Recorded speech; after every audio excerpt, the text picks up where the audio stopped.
جب ہم کہتے ہیں المفہوم، المفہوم کا مطلب کیا ہوتا ہے؟ المفہوم کا مطلب یہ ہوتا ہے کہ یفہم بمجرد اللغہ، یفہم بمجرد اللغہ، یعنی عربی زبان کا جو کلام ہے، عربی زبان کی جو عبارت ہے، اس کلام کو پڑھ کر کے ہی آپ کو یہ بات آ جاتی ہے کہ اس کا یہ معنی ہے۔ کیا معنی ہے وہ میں آپ کو آگے بتاؤں گا انشاءاللہ۔ تو المفہوم کہتے ہیں جو عبارت ہوتی ہے، منطوق، منطوق کہتے ہیں اس کو۔ منطوق کا مطلب یہ ہوتا ہے کہ جو عبارت ہے، جو کلام ہے، جو بات لکھی ہوئی ہے، چاہے اللہ سبحانہ و تعالیٰ کسی بات کے کرنے کا حکم دیے ہوں یا کسی بات سے روکے ہوں، تو یہ تو منطوق ہے۔ لیکن منطوق کے ساتھ ساتھ ایک چیز ہوتی ہے المسکوت عن، ایک چیز ہوتی ہے جو ذکر تو نہیں کی گئی ہے لیکن وہ بھی اس میں داخل رہتی ہے۔ میں اس کو سمجھاتا ہوں آپ کو باذن اللہ تعالی، سمجھاتا ہوں میں آپ کو۔ مثلا اگر میں آپ سے یہ کہوں کہ آج کا جو درس ہے اس میں جو خامس کے طلبہ ہیں وہ بیٹھ سکتے ہیں، اس کا مطلب کیا ہے؟ اس کا مطلب یہ ہے کہ جو فضیلت اول فضیلت ثانی کے ہیں وہ بدرجہ اولا بیٹھ سکتے ہیں۔ اگر میں یہ کہوں کہ اس درس میں خامس کے طلبہ نہیں بیٹھ سکتے، ان کو یہ بات سمجھ میں نہیں آئے گی، مطلب کیا ہے؟ مطلب یہ ہے کہ جو یعنی اول کے ہیں، ثانی کے طلبہ ہیں، وہ بدرجہ اولا نہیں بیٹھیں گے اس میں۔ سمجھے آپ اس بات کو؟ اس کو کہتے ہیں مفہوم الموافقہ، اس کو کہتے ہیں مفہوم الموافقہ۔ مفہوم کی جو دو قسمیں ہوتی ہیں، ایک قسم وہ ہے جسے کہتے ہیں الموافقہ، ایک قسم وہ ہے جسے کہتے ہیں المخالفہ۔ تو الموافقہ کا مطلب یہ ہوتا ہے کہ وہ چیز جو منطوق ہے، منطوق جو لفظوں میں شریعت سے ہمیں جو چیز ملتی ہے، جو المسکوت عنہ ہے، جس کا ذکر نہیں کیا گیا ہے، وہ بدرجہ اولا اس میں داخل رہے گی، بدرجہ اولا اس میں موجود ہے۔ اسے اہل علم التنبیہ بھی کہتے ہیں، جس سے گویا کہ ایک بات کی آگاہی ہوتی ہے، ایک بات سے متنبہ کیا جاتا ہے کہ جو بات ہم نے کہے ہیں، بہت ساری باتیں ہم نے نہیں کہی ہیں، کیوں؟ اس لیے کہ وہ اس میں داخل ہے، بدرجہ اولا داخل ہے اس میں، اس کو ذکر نہیں کیا جاتا ہے۔ تو یہ جو المفہوم ہے اس کی جو ایک قسم ہے الموافقہ جسے کہتے ہیں۔ الموافقہ کیوں کہتے ہیں؟ اس لیے کہتے ہیں کہ یہ وہ مفہوم ہے جو منطوق کے موافق ہے، منطوق کے موافق ہے، یعنی المفہوم الذي وافق المنطوق فی الحکم، یعنی شریعت کی طرف سے جو ہمیں حکم ملا ہے، شریعت کی طرف سے جو ہمیں حکم ملا ہے، یہ وہ حکم ہے۔ اس حکم کو پڑھنے کے بعد کچھ باتیں ایسی ہیں جو بدرجہ اولا لی جائیں گی۔ شریعت نے اگر کسی بات کا حکم دیا ہے تو ہم اس پر بدرجہ اولا عمل کریں گے، شریعت نے اس سے روکا ہے تو ہم اس سے بدرجہ اولا رک جائیں گے۔ اس کو کہتے ہیں مفہوم الموافقہ۔ یہ ایک قاعدے کی حد تک بات ہے، اس کو بلکہ اہل علم جو اصولی حضرات ہیں وہ اس کو فحوى الکلام کہتے ہیں۔ کیا کہتے ہیں؟ فحوى الخطاب۔ فحوى الخطاب کا مطلب کیا ہوتا ہے؟ خلاصہ کلام، یعنی مطلب یہ ہے کہ یعنی روح بولتے ہیں نا، فحوى الکلام، لب لباب، روح، کلام کی روح، یعنی یہ اس کو ذکر کرنے کی ضرورت نہیں ہے، یہ من باب اولا اس میں موجود ہے۔ جب یہ موجود ہے، جب اس کا حکم دیا گیا ہے یا اس سے روکا گیا ہے، منطوق، منطوق کہتے ہیں وہ النطق جسے کہا گیا ہو، جسے ذکر کیا گیا ہو۔ تو کچھ چیزیں ہوتی ہیں جو ذکر نہیں کی گئی ہیں، جسے کہا جاتا ہے المسکوت عن، جسے ذکر نہیں کیا گیا، جس سے خاموشی اختیار کی گئی ہے۔ کیوں اختیار کی گئی ہے؟ اس لیے کہ وہ اس میں بدرجہ اولا اس میں داخل ہے۔ اس کو کہتے ہیں مفہوم الموافقہ۔ بات کی حد تک بات واضح ہے۔ میں اب دلائل آپ کے سامنے رکھوں، نصوص کی روشنی میں آپ کو سامنے رکھوں تو بات بہت واضح ہو جائے گی۔ یعنی عربی زبان کا تقاضا ہے، یہ کلام کا تقاضا ہے، ایک زبان کا تقاضا ہے۔ عربی زبان کا بھی اس بات کا تقاضا کرتی ہے کہ یہ بات اس کے اندر بدرجہ اولا موجود ہے۔ اچھی طرح بات واضح ہو گیا آپ کو؟ مثلا اللہ سبحانہ و تعالیٰ نے قرآن مجید میں ارشاد فرمایا سورۃ الروم میں، وَهُوَ الَّذِي يَبْدَأُ الْخَلْقَ ثُمَّ يُعِيدُهُ وَهُوَ أَهْوَنُ عَلَيْهِ۔ یہ سورۃ الروم کی آیت ہے۔ اللہ سبحانہ و تعالیٰ نے انسان کو جو پیدا کیا ہے دوبارہ پیدا کرے گا، اسے مفہوم الموافقہ اس دلیل سے رب العالمین نے ثابت کیا، کہا کہ وَهُوَ الَّذِي يَبْدَأُ الْخَلْقَ ثُمَّ يُعِيدُهُ وَهُوَ أَهْوَنُ عَلَيْهِ۔ اللہ سبحانہ و تعالیٰ نے انسان کو آغاز میں پیدا کیا، انسان کے اعتبار سے وہ مشکل کام ہے، یعنی ظاہر پہلی بار کسی چیز کو بنانا، انسان کو خلق کرنا، جب انسان کا وجود ہی نہیں تھا، وہی اللہ رب العالمین کے لیے مشکل نہیں ہے، وہی اللہ سبحانہ و تعالیٰ کے لیے بڑی بات نہیں ہے، تو دوبارہ پیدا کرنا خود اللہ نے کہا وَهُوَ أَهْوَنُ عَلَيْهِ، وہ بدرجہ اولا اللہ رب العالمین کے لیے آسان ہے۔ بات واضح ہے آپ کو؟ اہل علم کہتے ہیں یہ میں نے ایک دلیل دی آپ کو، ایک اور دلیل میں آپ کو دے رہا ہوں۔ اہل علم کہتے ہیں کہ رسول اور نبی میں جو فرق ہے نا وہ ہمارے موضوع سے خارج ہے۔ کئی باتیں ہیں جو النبی اور رسول دونوں کے وظیفے کو فرق کرنے والی چیزیں ہیں۔ اس میں ایک بات یہ بھی بتائی جاتی ہے کہ نبی کا جو مقام ہے وہ اس سے بڑا مقام رسول کا مقام ہے، نبی کے مقام سے بڑھ کر کے رسول کا مقام ہے۔ اگر نبی جو آتے ہیں رسولوں سے بڑھ کر کے انبیاء کی تعداد ہے، اور جو رسول ہوتے ہیں وہ نبی بھی ہوتے ہیں، لیکن نبی جو ہوتے ہیں ان کا رسول ہونا کوئی ضروری نہیں ہے۔ یہ بات واضح ہے آپ کو؟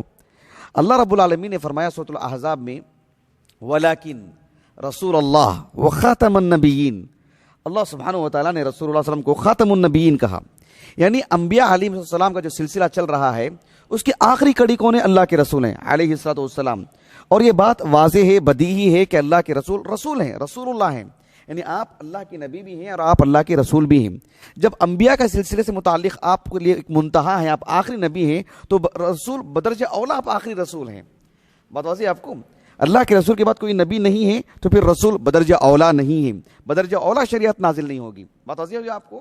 تو یہ اس کو کہتے ہیں مفہوم الموافقہ۔ اہل علم اس قاعدے کو سمجھانے کے لیے یہ جو دو مثالیں میں نے آپ کو دی ہیں، عمومی طور پر یہ دو مثالیں نہیں مذکور رہتی ہیں۔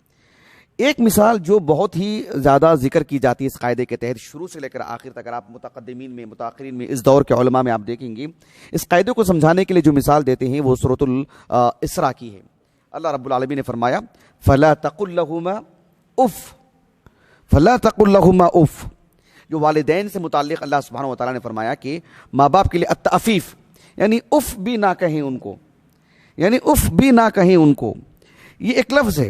اچھا تو کیا الضرب، مار پیٹ والی بات، الحبس کہیں قید کر دینے والی بات، ڈھکیل دینے والی بات، یا کچھ آپ آگے جو بھی اذیت دینے کی جو جو جو جو کیا بولتے ہیں مسائل ہو سکتے ہیں، جو بھی صورتیں ہو سکتی ہیں اذیت پہنچانے کی، تکلیف دینے کی، وہ بدرجہ اولا حرام ہے۔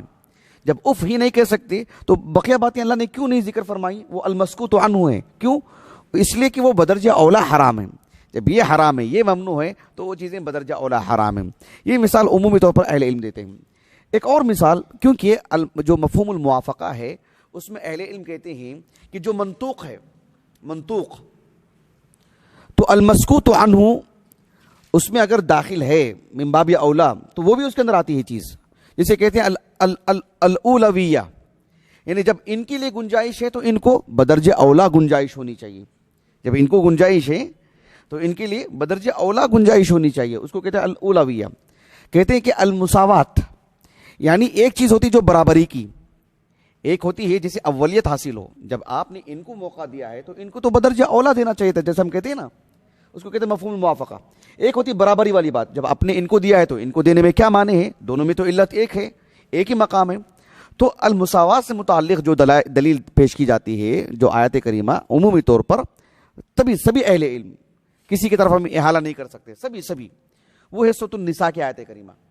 اللہ رب العالمین نے ارشاد فرمایا ان الذین یأکلون اموال الیتامی ظلما انما یأکلون فی بطونہم نارا، یعنی جو لوگ یتیم کا مال ظلمن کھاتے ہیں وہ گویا کہ اپنے پیٹ میں جہنم کی آگ بھر رہے ہیں۔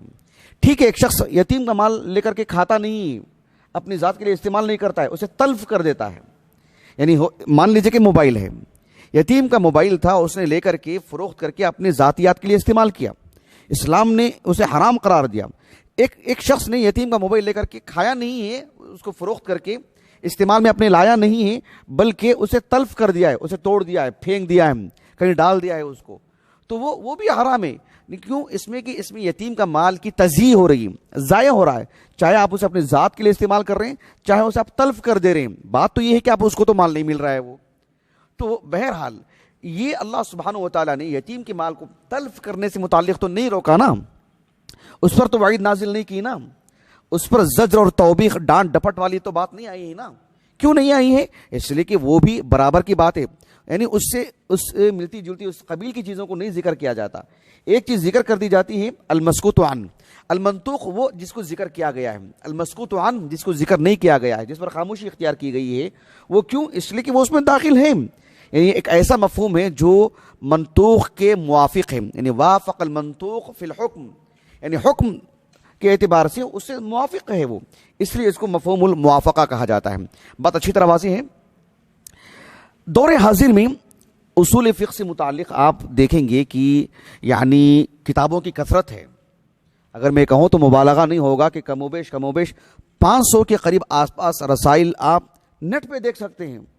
کچھ مختصر، کچھ مطول، کسی کی شرح یا کچھ الگ الگ نوعیتیں بکثرت. میں کوئی جذباتی بات نہیں کہہ رہا ہوں، کچھ آگے پیچھے ہو سکتا ہے. اور اس دور میں اصول فقہ کو بہت ہی سہل کر کے پیش کیا گیا، آسان کر کے پیش کیا گیا. اس دور میں اصول فقہ کو ایک اور جو پہلو غالب ہے وہ یہ جو نمایاں پہلو ہے کہ 1-2 مثالوں سے نہیں 50 مثالوں سے قواعد کو سمجھایا گیا ہے. اس دور میں سمجھنا اللہ کے فضل و کرم سے بہت آسان ہے. قدیم کتابیں اٹھا کے دیکھیں آپ، عبارتوں میں تقعید، پیچیدگی بہت ہے، مثالیں 1-2 ہوتی ہیں، اور مثالوں میں اتنی تنگی ہوتی ہے کہ 3 قاعدوں کے لیے بھی کبھی کبھی ایک ہی مثال سے کام لے لیا جاتا ہے. اس کی متعدد وجوہات ہو سکتی ہیں، لیکن اس دور میں اہل علم کو اللہ رب العالمین نے جو قوت بخشی ہے، بات یہ نہیں کہ قدیم علماء سے مقابل آگے نہیں، اس دور میں طلباء کے ذوف کی وجہ سے اہل علم نے خوب کام کیا، اس پر آسان کر کے پیش کیا. یہ مقصود ہے. ورنہ قدیم علماء کے اندر گہرائی بہت تھی، لیکن وہ جو چند مثالوں کے ذریعے سے یا عبارتوں کے اندر جو تقعید تھی اس وجہ سے بات بہت پیچیدہ ہو جاتی تھی. تو بہرحال میں ضمناً ایک بات یہ بھی آپ سے کہہ دے رہا ہوں کہ اردو دنیا میں نے بہت تلاش کیا کہ اس پر کوئی عبارت، کوئی تحریر یا کسی رسالے میں میری معلومات کی اگر میں بات کروں تو مجھے اب تک بھی اصول فقہ سے متعلق اردو میں کوئی اچھا رسالہ میری معلومات میں ایسا نہیں دیکھا ہوں، یا رسائل میں، مجلات میں کوئی مضمون یا اس سلسلے میں. حتیٰ کہ میں نے ایسی گوگل میں بھی ڈالا اردو زبان میں، مجھے نہیں ملا کہ جو اس پر کوئی کچھ ہو. اس وجہ سے بھی میں ضروری سمجھا کہ جو ہے اس بات کو میں پیش کروں تاکہ جو طلبہ اور طالبات ہیں ان کے لیے یہ چیز مفید ثابت ہو. بہرحال تو مفہوم الموافقہ سے متعلق میں یہ بات تمہیدی باتیں جو شروع میں کہنی چاہیے تھی، اب میں نے ضمناً یہ بات کیوں کہی، اس وجہ سے کہی ہے میں نے کہ جو مثالیں میں نے آپ کو دی ہیں، اتنی کثرت سے مثالیں آپ کو ملیں گی آج کل اللہ کے فضل و کرم سے، کتابوں میں، نیٹ کی دنیا میں، گوگل پر اگر سرچ کریں آپ کہ مسئلہ بہت اچھی طرح واضح ہوگا. حتیٰ کہ آپ دیکھیں گے کہ جو کتابیں میں مثالیں پھیلی ہوئی ہیں اس کو بھی ایکجا کیا گیا ہے. مثلا آپ دیکھو اہل علم جو خاتون، ایک عورت جو ایک لیڈر بنتی ہے، حکمرانی کرتی ہے، کسی قوم کی سربراہ بنتی ہے، شریعت نے منع کیا ہے اس پر. اہل علم اس سلسلے میں جو نص پیش کرتے ہیں اس کے ساتھ ساتھ مفہوم الموافقہ سے بھی استدلال کرتے ہیں. کیسے؟ اللہ رب العالمین نے سورۃ النساء میں بیان فرمایا الرجال قوامون علی النساء، الرجال قوامون علی النساء. بات عظیم. اس آیت کریمہ سے اہل علم نے استدلال کیا کہ ایک خاتون اپنے گھر کی 4 دیواری میں کسی پر قوام نہیں ہو سکتی، اس کے شوہر پر، اس کے بچوں پر. قوام مرد ہے، قوام مرد ہے. ایک گھر میں وہ قوام نہیں بن سکتی ہے تو پھر معاشرے کے لوگوں پر وہ کیسے قوام بن سکتی ہے؟ بدرجہ اولا نہیں بن سکتی. اہل علم نے اس اعتبار سے اسے استدلال کیا اور واقعات نے بہت قوی استدلال ہے. بس اہل علم نے یہ بھی کہا، یعنی مفہوم الموافقہ کو سمجھانے کے لیے جو متعدد مثالیں دی جاتی ہیں، بات واضح ہے نا، مثال بہت واضح میں سمجھتا ہوں. ایک مثال یہ بھی ہے کہ اللہ سبحانہ و تعالیٰ کی جو صفات ہیں، اللہ رب العالمین کی صفات سے، یعنی صفات پر کسی مخلوق سے تشبیہ دینا، وَلِلَّهِ الْمَثَلُ الْأَعْلَى، اللہ رب العالمین کی صفات بلند بالا ہیں. ایک انسان کی جو صفات ہیں دونوں میں تباین ہے، دوری برابری نہیں ہو سکتی. میں انسان کی بات کر رہا ہوں، اگر ایک انسان ہے، ایک جن ہے، انسان ہے، ایک ملک فرشتہ ہے، انسان ہے، دیگر حیوانات اور چرند پرند جانور ہیں، دونوں برابر نہیں ہیں، یعنی ان کے اخلاق میں، کردار میں، قوت میں، وغیرہ وغیرہ. تو پھر خالق اور مخلوق میں بدرجہ اولا. اہل علم نے یعنی مفہوم الموافقہ سے اس بات کو سمجھایا.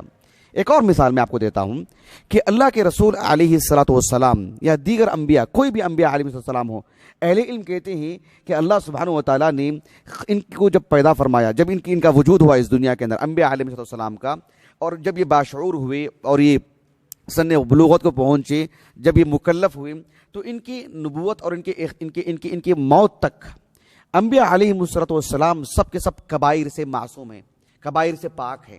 یہ ایک متفقہ عقیدہ ہے اہل السنہ والجماعہ کا۔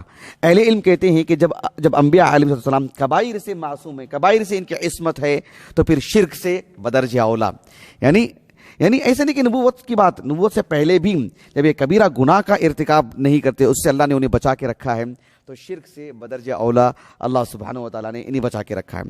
اہل علم جو اہل السنہ والجماعہ کے جو علماء ہیں، جو بار بار تنبیہ کرتے ہیں کہ انبیاء علیہ السلام کی شان میں، خصوصاً رسول اللہ صلی اللہ علیہ وسلم کی شان میں غلو سے کام نہیں لینا چاہیے۔